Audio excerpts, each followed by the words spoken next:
Bonjour petits et grands lecteurs, j'espère que vous allez bien. On se retrouve aujourd'hui pour une nouvelle vidéo. Première vidéo de l'année parce qu'il me semble qu'on est le premier. Voilà, je vous souhaite à tous une très bonne année, notamment en ce qui concerne la santé. Je vous souhaite beaucoup de réussite professionnelle et aussi de la réussite sur le plan personnel. J'ai une pensée notamment à toutes les personnes qui ont vécu des fins d'année assez compliquées ou parce que les fins d'année sont compliquées en soi dans leur système, on va dire, familial et autres. Aujourd'hui, j'ai décidé de vous prendre la tête pour le premier de l'an. À toutes les personnes qui ont encore un peu la gueule de bois risquent d'avoir un peu mal à la tête avant la fin de la vidéo. Je me suis dit, qu'est-ce que je vais faire le premier de l'an? Et pas de sujet particulier attaché à cette date. Et en même temps, je me suis dit, quoi de mieux que de parler un peu des bonnes résolutions, quoi de mieux de parler un peu de non-fiction. Pourquoi? Quel est le lien? Il arrive que certains adultes décident, dans leurs bonnes résolutions de l'année, outre le fait de faire un régime qui ne tiennent jamais ou d'aller faire du sport, de notamment se cultiver parce que voilà, ça fait longtemps qu'ils sont allés à l'école et qu'ils ont envie d'apprendre des choses. Le bon moyen de le faire, ça peut être les reportages, mais c'est aussi la non-fiction. La non-fiction, c'est un peu le terme anglais, c'est tout ce qui n'est pas rattaché au roman ou à la forme littéraire d'un texte qui raconte une histoire. Ça regroupe, on va dire, les essais, ça peut regrouper tout ce qui est développement personnel, les pensées, tout ce qui n'est pas une histoire, tout ce qui n'est pas une fiction en soi. Et je vous ai fait une petite sélection un petit peu de tous les niveaux, dans plein de genres différents, pour les gens qui ont envie un petit peu de s'instruire cette année, pas dans le sens mon dieu j'ai envie de développer mon intellect, mais en mode j'ai envie d'apprendre des choses et voilà, on va essayer de le faire un peu en s'amusant, ou du moins avec des livres qui sont assez sympas. Je vous dis ça, je fais partie de ces gens-là qui, depuis qu'ils ont arrêté les études, ont besoin régulièrement d'apprendre des choses parce que sinon ils s'ennuient un peu. Et on va commencer par la criminologie. Ouais, on commence sur les bons bails.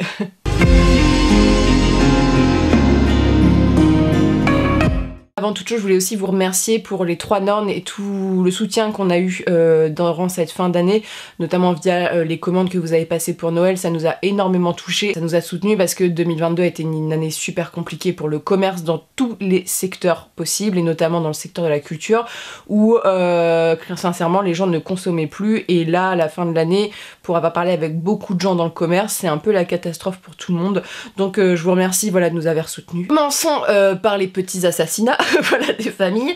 Il y a pas mal de textes qui parlent de criminologie. Alors vous allez avoir de la psychologie, vous allez avoir les grandes affaires criminelles, vous allez avoir des témoignages de personnes qui ont subi des choses assez horribles, ou même parfois les mémoires de certaines personnes qui ont commis ces actes. Aujourd'hui, je voulais vous présenter une petite collection qui est très accessible, qui permet de donner envie d'en savoir un peu plus. Moi, cette année, j'ai pour objectif de lire des témoignages et de lire des livres un peu plus poussés sur la criminologie. J'allais vous dire, j'ai des passions bizarres, mais ça doit être mes restants de droit qui restent de là en mode tu nous aimais bien quand même au début. Donc c'est les éditions de Boré avec histoire et documents.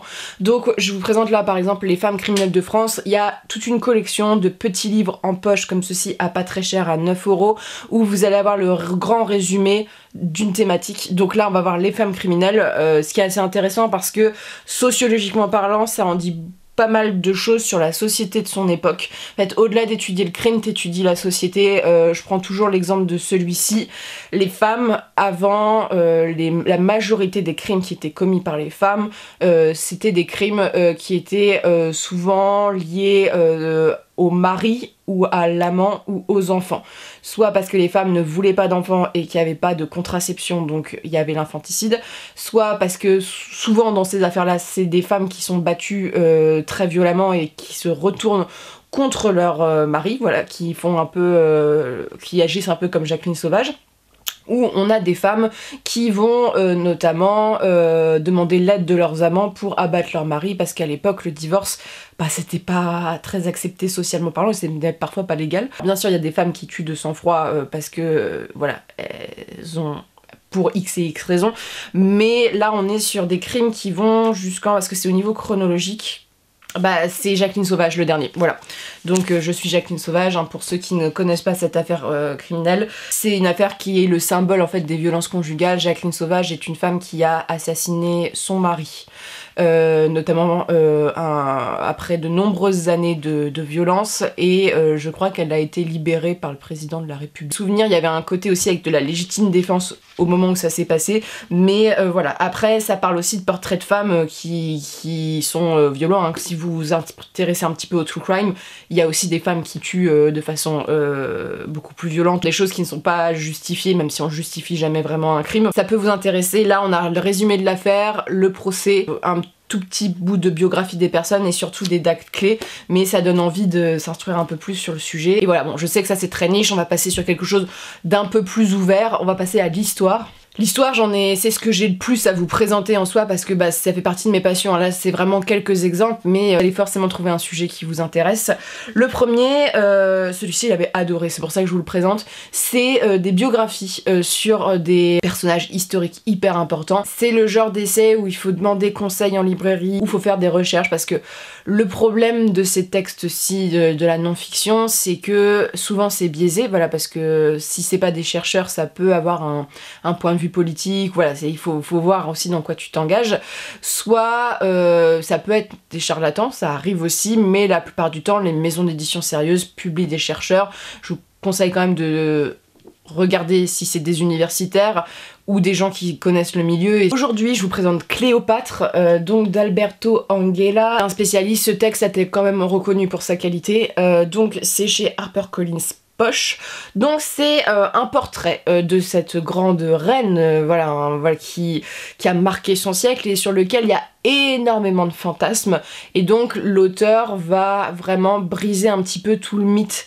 Voilà, derrière ça, en essayant d'apporter des faits historiques, sachant que c'est des faits qui remontent à très très longtemps. Ce qui est intéressant, c'est qu'on a son enfance jusqu'à sa mort et tous les mythes qu'il y a autour, parce que Cléopâtre a en général, il n'y a pas 36 personnages qui ont autant de mythes autour de leur vie. Voilà, le coup du tapis où elle s'enroule quand elle arrive devant César, son véritable âge, sa beauté, comme voilà, à quoi ressemblait Cléopâtre, parce que on sait pas à quoi elle ressemble vraiment, parce qu'il y a plein de représentations différentes, sa mort, son lieu de mort, parce qu'il y a aussi un mythe derrière tout ça. Ça parle aussi de la place de la femme en Égypte, de comment elle était perçue à Rome, bref, c'est au-delà de Cléopâtre, c'est vraiment tout l'âge autour de Cléopâtre et de toutes les influences qu'elle a eues. Voilà, donc on va forcément avoir César, Marc-Antoine, tous ces personnages importants, et parler aussi du fait que c'était une femme assez moderne pour son époque, et c'est sûrement pour ça que ça a choqué, hein. C'est un personnage qui a pas toujours été grandement apprécié, mais si ça en fait la figure si importante qu'on connaît, qui va au-delà des films Astérix, voilà, pour le coup. Mais c'est super intéressant, le texte est très bien, donc et c'est facile à lire. Bon, après faut quand même être passionné par le personnage historique, mais ça se lit vraiment très très bien. Donc on a des essais comme ça.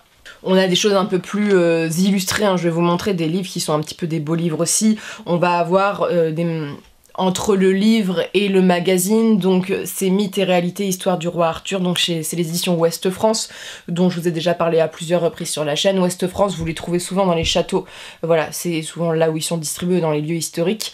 C'est donc un livre illustré, donc assez accessible, avec beaucoup d'images sur un thème, et là c'est vraiment le traitement du mythe. Donc quand on veut en apprendre un peu plus sur le roi Arthur, on a des choses assez simples et historique, c'est-à-dire que là c'est des chercheurs. On va avoir aussi des textes par exemple un peu plus poussés. Alors celui-ci je l'aime énormément parce que c'est un sujet qui m'intéresse beaucoup, mais j'avais trouvé ça super intéressant.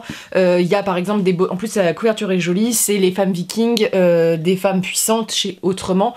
Donc ici c'est un essai, donc vraiment c'est une chercheuse finlandaise je crois il me semble, qui va étudier en fait le rôle de la femme dans les sociétés vikings. Surtout que les vikings c'est un regroupement de peuples, hein, c'est des peuples différents, c'est une assez longue période historique, et comme beaucoup de choses qui ont été faites en histoire, au début, que ce soit l'archéologie ou ce genre de choses, ont été dominées par les hommes, et il y a eu une lecture très sexiste de tout ça. De toute l'histoire, et donc actuellement tous les chercheurs sont en train de remettre en cause ça et d'avoir des choses un peu plus sérieuses à proposer. Et donc les femmes vikings, des femmes puissantes, c'est étudier le rôle des femmes dans ces sociétés, donc de leur naissance de leur enfance, leur adolescence, l'âge adulte, le mariage, le veuvage, les métiers qu'elles pouvaient exercer, tout ça. Et notamment il y a un biais, donc là ils ont essayé de faire ce biais-ci, c'est sur le combat, parce que des séries comme Vikings, qui ne sont pas du tout des séries historiques, ont des images qui sont très fantasmées en fait des Vikings, et là on va essayer de voir avec des recherches archéologiques s'il y a eu des femmes vikings combattantes, voilà, qu'est-ce qu'elles avaient comme rôle. Et il faut savoir aussi que malheureusement pour nous, les traces vikings qui nous restent ont été beaucoup vues sous l'œil des chrétiens de l'époque, donc c'est beaucoup de témoignages de chrétiens, donc forcément qu'ils ont une lecture des plutôt biblique de leur culture, et donc pas forcément cool envers les femmes, et c'est une société qui n'écrivait quasiment pas, donc on n'a pas de traces écrites, ce qui est assez flou, mais c'est très intéressant. On apprend énormément de choses. Voilà, il y a une tombe par exemple qui a été retrouvée avec une femme qui portait des habits guerriers et un bouclier et tout ça, mais a priori ça serait plus des exceptions que une norme, même si les femmes sans doute avaient un rôle dans les sociétés vikings beaucoup plus important que la femme chrétienne de l'époque, hein. Voilà, elles étaient beaucoup plus actives. Aussi un peu chez les Germains, je suis en train de regarder Barbarian, où on voit que les Reik c'était des hommes, mais les femmes avaient beaucoup de pouvoir, les femmes avaient quand même du pouvoir, et a priori pouvaient peut-être se battre aussi. Après je ne sais pas si c'est une réinterprétation vis-à-vis des Vikings, parce que leur société se ressemble assez dans la série, mais ça part d'un fait historique avec Arminius et les Romains qui essayent d'envahir la Germanie. De la géo aussi qui est trouvée. Celui-ci je l'aime beaucoup, la collection est super chouette. C'est Atlas des lieux maudits. Donc c'est de Olivier Le Carrère. Donc on va avoir énormément de cartes différentes, avec beaucoup de choses un peu glauques qui se passent. Ça va être autant par exemple des cartes qui vont montrer les endroits les plus dangereux du monde avec des taux de mortalité par l'assassinat qui sont très hauts, que des choses un peu mystérieuses, voilà, où il y a des bateaux qui disparaissent, où il y a des choses qui sont un peu étranges qui se passent. On va avoir des formations volcaniques qui sont surnommées comme l'enfer, et c'est partout dans le monde, hein. Il y a des, par exemple en France, il y a le château de Montségur, qui est donc la synagogue de Satan par exemple. D'un côté des Alpes, il y a Rocasparviera, le village fantôme, donc voilà, c'est à la frontière. Il y a beaucoup de choses qui sont dans le monde entier, il y a notamment avec du chamanisme et tout ça. C'est assez intéressant quand on est plutôt friand de ces choses-là, et ça a été décliné dans plein de thématiques différentes, et le livre est un très beau livre à offrir notamment. On a, alors ça, c'est pas vraiment de l'histoire, c'est plus... il y a des... Quand je vous disais que ça parle de tous les sujets, c'est tous les sujets, et forcément on peut avoir du beau livre. Je vous présente cette collection là parce qu'ils ont fait énormément de choses, et ils sont connus pour les beaux livres un petit peu de non-fiction. Je parle de Larousse, avec notamment, voilà, je vous ai pris les sociétés secrètes, mais j'ai les rois de France, j'ai un truc sur l'égyptologie pour les jeunes, la magicologie pour les jeunes, j'ai un truc sur les expéditions aussi, les grandes expéditions. Donc voilà, c'est des livres qui s'ouvrent comme ça, et qui sont des livres augmentés, si je peux vous montrer, mais en général il y a des choses à soulever, à prendre et tout ça. Donc là, on est clairement, c'est des textes qui sont clairement faits... Pour les jeunes. C'est pas forcément pour les jeunes, mais vous allez pas avoir les détails. C'est-à-dire qu'on va vous énumérer les grandes sectes qui ont existé, un peu, je dis sectes parce que c'est sociétés secrètes, mais parfois c'est un peu lié aussi à la religion. Avec, bon là on a les Druzes,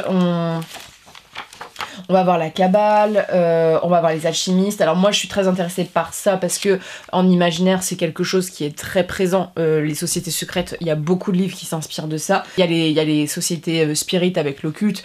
Savoir qu'il y a des grands auteurs comme Hugo qui allaient à des sessions de spiritisme, qui étaient très fans.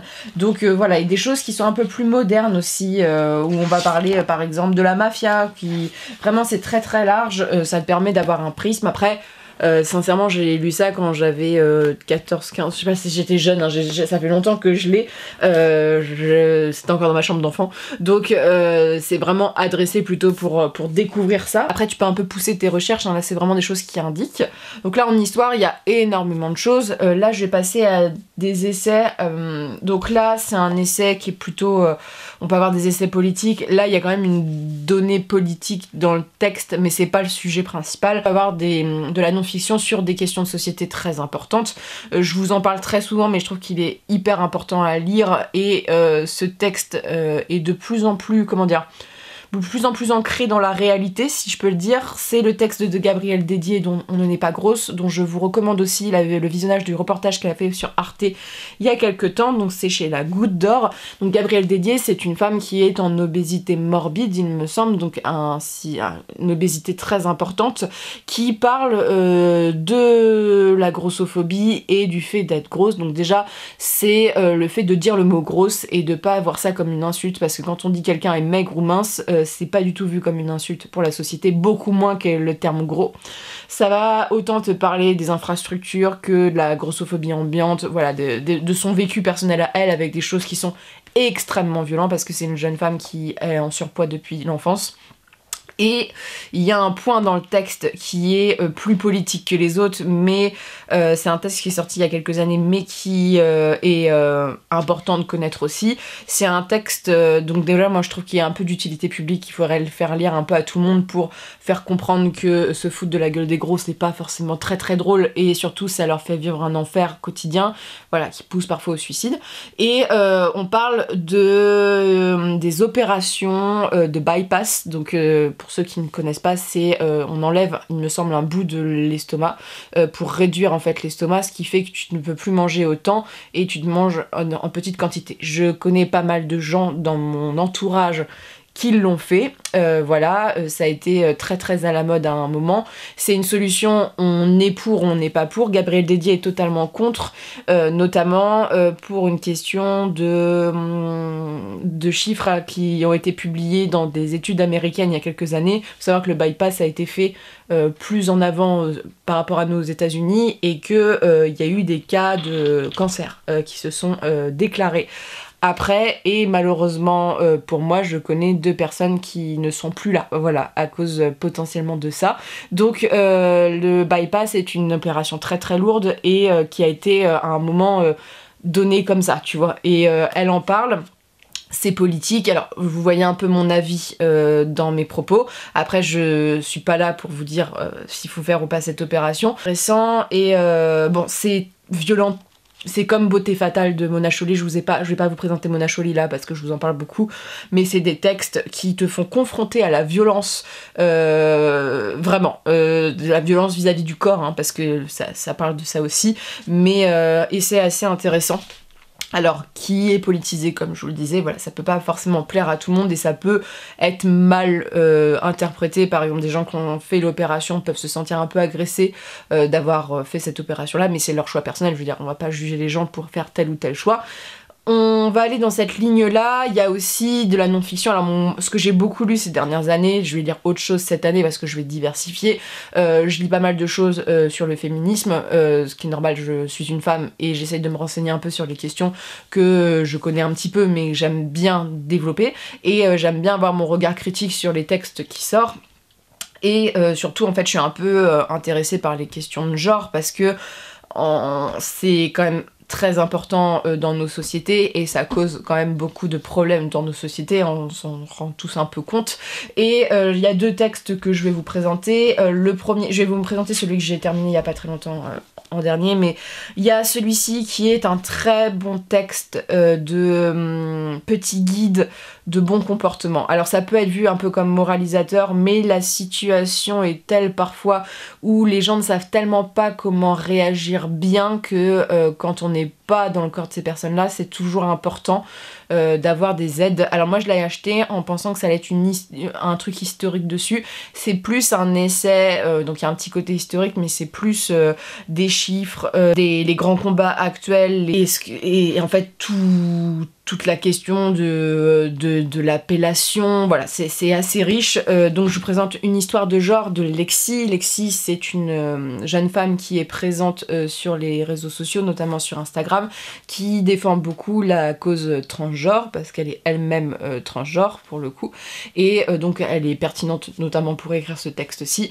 Et donc c'est vraiment un texte qui va parler des transidentités, parce qu'elles sont diverses, hein, on dit transgenre, mais c'est un peu plus complexe que ça. Et c'est très intéressant, voilà, parce que ça permet de donner des clés, d'avoir des chiffres. Il faut savoir que les jeunes personnes qui sont transgenres ont un taux de suicide quand même très important en France. Donc c'est des questions de société qui sont importantes, c'est des questions qui arrivent et on est actuellement dans un... Alors c'est une question qui est brûlante, voilà, je sais que tout le monde n'est pas d'accord et tout, mais on est dans un débat de société qui rappelle un peu les débats de société il y a 40 ans sur la question des homosexuels. Voilà, on voit certains discours qui sont reportés là-dessus, mais voilà, c'est un guide qui est hyper pertinent si vous êtes concerné par la question, notamment parce que vous avez de la famille, parce que vous avez des amis, parce que vous, dans votre milieu du travail, voilà, il y a quelqu'un qui transitionne. Je trouve ça toujours bien d'être accompagné pour notamment ne pas dire les choses qui blessent, tu vois, parce que il y a des moments tu dis des choses et tu te rends pas forcément compte que ça blesse. Ça parle aussi du médical, voilà, si on fait ou pas l'opération, parce que transgenre ne veut pas dire forcément opération. Ça va parler, il me semble, aussi des personnes intersexes dans le texte, qui est un autre débat de société avec les violences qui ont été faites, mais voilà, Lexi est quand même très engagée politiquement, mais c'est intéressant et ça détruit les préjugés, notamment il y a toute une partie sur le cinéma et la représentation dans le cinéma des personnes trans qui ne sont pas jouées par des personnes trans en général et qui sont quand même souvent, c'est un petit peu, comment dire, du cliché, mais vraiment, voilà, si vous êtes concerné, notamment si vous avez des jeunes, voilà, qui sont dans ces questionnements-là, c'est intéressant de leur offrir ça parce que ils peuvent se sentir écoutés et c'est important de ne pas les laisser seuls forcément dans cette transition qui peut être parfois violente ou douloureuse vis-à-vis de la famille et vis-à-vis d'eux-mêmes. Ensuite, dernier texte, alors là on est sur de l'essai pur et dur et c'est un essai féministe, mais c'est un angle un peu particulier. Pour tout vous dire, il y a certaines choses qui m'ont un peu choquée dans la façon dont ça avait été dit dans le texte, voilà, mais on ne naît pas mec, de Daisy Le Tourneur. À me corriger, quand je me suis pas renseignée sur l'autrice, et c'est une femme transgenre. Donc, pour ceux qui ne suivent pas, cette femme est née homme et donc a vécu une partie de sa vie dans le corps d'un homme et a surtout eu les injonctions à la masculinité. Et donc ce texte va parler en fait des hommes. Alors, s'il y a des hommes qui m'écoutent, sachez que ça peut être violent pour vous. Moi, il y a des moments où j'étais en mode bon, parce que c'est le genre de texte qui a tendance parfois à mettre tous les hommes dans le même panier. Ce qui est totalement faux selon moi, voilà, vis-à-vis en fait des masculinités. Je trouve ça hyper intéressant en tant que femme de le lire parce qu'on se rend compte des différents types d'injonctions qu'il y a. Moi je suis pas née homme, donc je sais pas je sais assez peu, j'ai la chance d'avoir grandi dans un milieu assez masculin du fait, j'ai fait du rugby pendant 10 ans par exemple, j'ai eu quasiment que des amis garçons pendant toute mon adolescence, et c'est vrai que c'est à l'âge adulte où ça a plus posé des distances et des problèmes, et donc ça parle un peu de ça, et je me reconnais maintenant les problèmes et les injonctions qui ont pu poser problème après quand on a vieilli, tous, mais ouais, ça parle de la paternité, de la présence, voilà, du père, de l'adolescent sur la construction, de vis-à-vis des femmes, le comportement.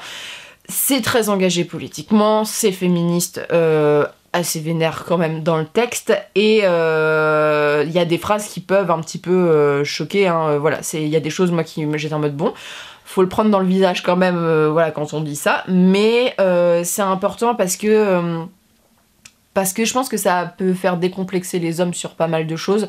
Il y a des pages qui sont quand même hyper tristes sur le fait qu'on impose beaucoup de choses quand même aussi aux hommes, même s'ils sont dominants dans la société. Tout le monde le sait, voilà, c'est visible. Il en reste que les injonctions à ne pas pleurer, à pas montrer ses sentiments et tout, c'est assez triste, et ça remet aussi en cause par exemple les nouveaux pères. Le chapitre sur la paternité est super chouette, notamment en expliquant qu'on dit oui, les hommes s'investissent beaucoup plus dans le ménage et tout. En fait, les chiffres ne montrent pas forcément ça. Les nouveaux pères sont là depuis les années 70 à peu près, et le chiffre n'a pas tellement évolué en termes de tâches ménagères, de tout ça, et les hommes vont avoir tendance à faire les trucs chouettes dans la paternité, dans le fait d'éduquer un enfant, et vont reléguer les choses un peu moins chouettes aux femmes. Donc ça, c'est des chiffres qui sont basés et tout ça sur des études et tout, mais il faut savoir que c'est orienté, c'est-à-dire que ces études, elles sont écrites en majorité par des femmes qui ont des opinions politiques, donc voilà, mais il faut aussi, ça permet de sensibiliser sur pas mal de choses, et Et ouais, ça permet aussi de souligner pas mal de trucs improbables dans nos sociétés, du genre qu'on dise que les hommes soient quand même très... il faut être masculin, il y a toute la question de la virilité dans le texte où faut traîner entre mecs, voilà, boire des bières et tout ça, et les hommes ont le droit de pleurer en fait seulement quand ils gagnent la Coupe du Monde, quoi. Et voilà, et dans les sports, en fait, les sports masculins, il y a quand même beaucoup de féminité derrière, si on peut classer les choses comme ça, même si j'aime pas trop classer les choses comme ça, mais qu'il y a beaucoup de on s'en lasse et tout, voilà, alors que dans un autre contexte que le sport ou ce genre de choses, c'est beaucoup moins accepté. Bref, c'est super intéressant, donc voilà, si ça vous intéresse, mais il y a pas mal de choses différentes. Je voulais simplement vous demander si vous connaissez des textes, à part celui de Ben Nevers sur la masculinité. J'aimerais bien lire des textes écrits par des hommes, voilà, sur ça, pour un petit peu étayer un peu tout ça, mais voilà, j'ai lu pas mal de choses sur le genre cette année, j'aimerais bien lire d'autres choses parce que voilà, j'ai lu un peu ce qui m'intéressait et j'aimerais bien voilà, découvrir d'autres thèmes, j'aimerais bien lire sur la paléontologie, les dinosaures, l'archéologie, d'autres personnages que j'aime bien, voilà, plutôt sur l'histoire parce que ça m'intéresse beaucoup, relire des choses sur les Vikings, voilà, ça va être en fonction des années, mais en non-fiction, vous pouvez trouver toujours chaussures à votre pied, que ce soit en termes de difficulté de lecture, que ce soit en termes de sujet. Alors je vous ai pas présenté du développement personnel parce que ça fait partie de la non-fiction, j'en ai parce que quand je travaillais chez Pocket, on en publiait, parce que je suis pas pour tout vous dire, très fan du développement personnel parce que dans le développement, il y a le mot personnel, donc j'ai un peu de mal, moi, à ce que les gens me disent quoi faire pour me développer personnellement, mais c'est mon avis. Après, je comprends qu'il y a des gens qui ont besoin de ça. Moi, je préfère faire mes bails de mon côté et de faire mon développement personnel en lisant plus des essais qu'en lisant du développement personnel à proprement dit, mais ça fait partie du genre, voilà. Il y a notamment, je sais que chez Pocket, il y a toute une collection qui a été faite sur le coup.